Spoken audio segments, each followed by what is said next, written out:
Hey Rebel Rouser, I'm Alan Voivod and this is Star Wars 7x7, your daily dose of Star Wars joy, and thank you so much for joining me for it. So we're talking about Star Wars Squadrons and the story mode that you get to play through. We're covering this as part of a series of looks at other Star Wars storytelling, basically video games and comics and novels and virtual reality, like all of the extra stories beyond animation and live action and movies that still comprise our big world of the galaxy far, far away, and often involve characters that we are excited about from other mediums as well, or media, I guess I should say. Today we're going to talk about the second mission that you undertake in the main part of the story's campaign. It involves a familiar face, Wedge Antilles. So after you finish the mission that we talked about on yesterday's episode, you come back to the Temperance, which is the Mon Calamari ship that's the head of that particular fleet group.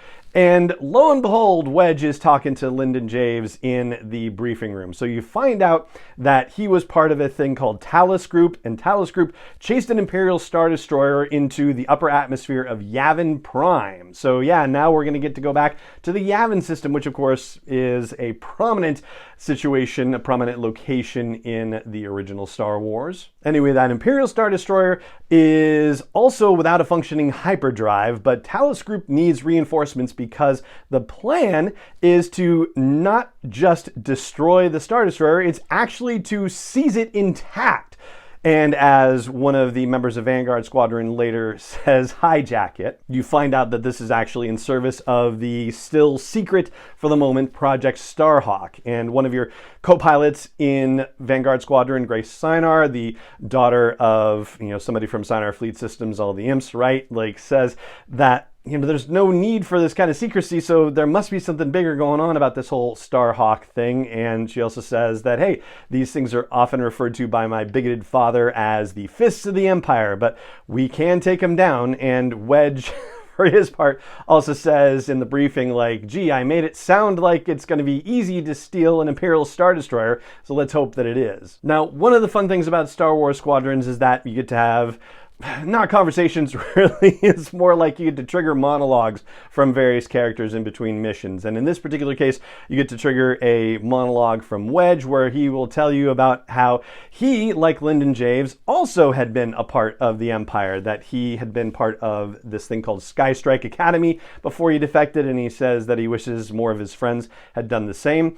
I do find that fascinating because, as we talked about in a previous episode, this game is actually a comparatively smaller game to games like Jedi Fallen Order or Survivor, and the price point certainly indicated that it was like a $20 game as opposed to a $60 or $70 game. But because of that, it almost feels like the game has a bit of an introductory feel to it. So if you're somebody who doesn't know backstory about Wedge, that he used to be with the Empire and that he had defected, then this game is kind of treating itself as an opportunity to give fans of the franchise a glimpse into their backstories. The whole Sky Strike story is detailed in episodes of Star Wars Rebels, so you can actually dig into that if you want to, but it is kind of cool that they are touching upon some of this backstory stuff in opportunities like this. Wedge also tells you that normally he would be working with Rogue Squadron to help this Talos Group capture the Imperial Star Destroyer, but that General Syndulla has the Rogues working on something else entirely. So this is a great name check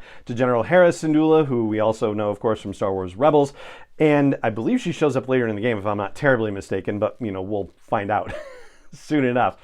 He says also that the Rogues are, on a confidential mission and that Hera basically keeps the Rogues busy. Now, what that confidential mission is, we don't know. This is another one of those situations where Squadrons talks about things that we don't have any other backstory on necessarily. It doesn't connect with, that particular time frame. Although I am expecting a little bit of overlap to occur with the Alphabet Squadron trilogy by Alexander Freed, because, for example, Lyndon Javes shows up in the first novel of the trilogy, and it's happening more or less around the same time. And then there are references to Vanguard Squadron in the second novel, Shadowfall. So yeah, I'm hoping for a little bit more, cross-play between the two, but we haven't found that yet. Bit of a digression there, but anyway. So I think that pretty much covers what you need to know from Wedge, and then you also get to talk to Lyndon and the Fleet Intelligence intelligence officer Ardo, and they basically just say, hey, Wedge knows that system, the Yavin system, better than the Empire ever could, and so if Wedge has any advice, listen to him. So, yeah, but Wedge didn't necessarily have any advice about Yavin in specific, so that's okay. So you go on the mission, and you're at Yavin Prime, and it's just beautiful. Like, the actual visuals of the game are just stunning. So, like, you're in the upper atmosphere of Yavin Prime, and you can see other planets in the system out in the distance. It's gorgeously done. Now, your mission at Yavin Prime is to hijack that Imperial Star Destroyer. It happens by taking out the targeting system and hopefully the turrets if you can, and also all the TIE fighters that are defending the Star Destroyer, which, by the way, is stuck in the system, having been chased away from a medical frigate by the Talos group. But the Talos group can't quite handle it with all the TIE fighters that are happening. They've taken some heavy damage. And the Star Destroyer also has no hyperdrive. That's why it can't necessarily get out of the system and why this opportunity happens.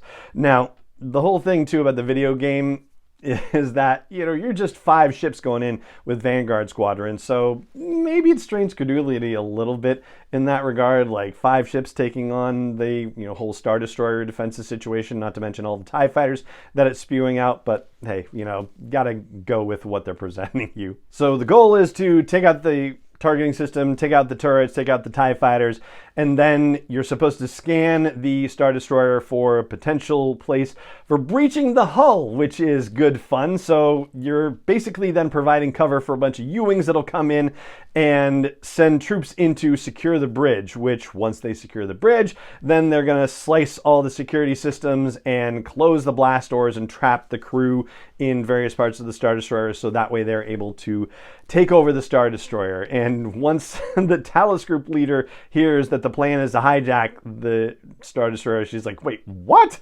Meanwhile, while the boarding party is getting in and trying to secure the ship, you're supposed to be out there with Vanguard Squadron fighting off any reinforcements that show up, which of course they do, including with an Imperial cruiser, and that is a very bad situation. But once you fly in the mission long enough, basically the boarding parties take over the Imperial Star Destroyer, and then the Star Destroyer starts pummeling that cruiser, and so everything works out okay. So you get to successfully return and hear from Wedge that General Syndulla is going to be impressed with your performance, which is always a nice thing.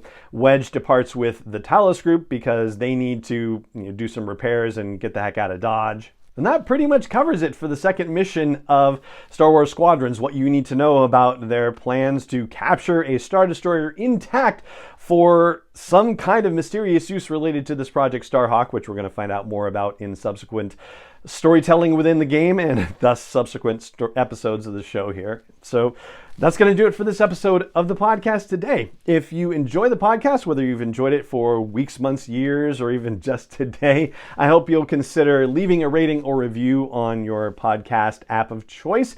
If you are using a service that has a subscribe or a follow button here, I hope you will consider joining and getting notified every time new episodes are released. And I hope you'll also consider sharing the podcast with fellow Star Wars fans, whether you know them in real life or online via social media. The more people that know about this podcast, the easier it is to keep it going. And it just remains for me to say thank you so much for joining me for this episode, as always, and may the Force be with you wherever in the world you may be. Star Wars 7x7 is not endorsed or sponsored yet by Lucasfilm Limited, Disney, or 20th Century Fox, and is intended for entertainment and information purposes only. Star Wars, the Star Wars logo, all names and pictures of Star Wars characters, vehicles, and any other Star Wars-related items are registered trademarks and/or copyrights of Lucasfilm Limited, or their respective trademark and copyright holders. May the Force be with them. All original content is copyright by Star Wars 7x7. We hope you love it.